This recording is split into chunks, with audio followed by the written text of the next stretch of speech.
Goeiedag en baie welkom by Woordspieël. Ek is so opgewonde om te hoor wanneer mense na my toe kom en sê hulle geniet hierdie video's en hulle gebruik dit.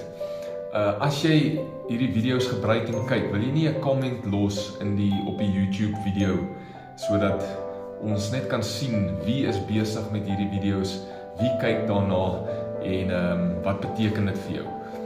Ons is vandag by Genesis 34 en die tema vandag is vermeng. Genesis 34 vers 9 sê die volgende: Ondertrou met ons, laat julle dogters met ons seuns trou, en ons sal ons dogters toelaat om met julle seuns te trou. Julle kan dan tussen ons woon, die land is oop vir julle. Vestig julle hier en dryf met ons handel. Julle is ook welkom om eiendom tussen ons te bekom. Jakob en sy gesin woon in die gebied van 'n sekere groep Kanaaniete. Hulle woon tussen hulle, maar hulle vermeng nie met hulle nie. En hier kom nou 'n versoeking na Jakob en sy gesin toe om met hierdie mense te vermeng.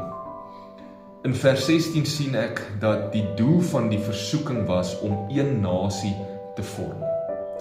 So Jakob, hulle sou ondertrou met hierdie Kanaaniete en hulle sou opgeneem word onder hulle en heel moontlik hulle identiteit as God se volk en as God se verbondsmense verloor het. Dieselfde versoeking staar my en jou in die gesig. Jesus het gesê, ons is in hierdie wêreld, maar ons is nie van hierdie wêreld nie. Hy wil ons as sout en as lig in hierdie wêreld hê, maar nie dat ons ooit van hierdie wêreld word nie.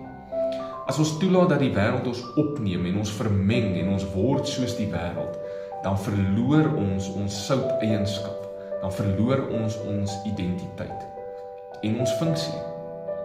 In hierdie storie het Jakob en sy seuns nie vermeng nie, maar hulle het egter nie volgens God se eer opgetree en hulle het 'n slegte naam onder die ander mense gekry.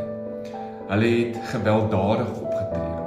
En dit is ook nie wat God van ons vra wanneer hy sê ons moet sout wees nie.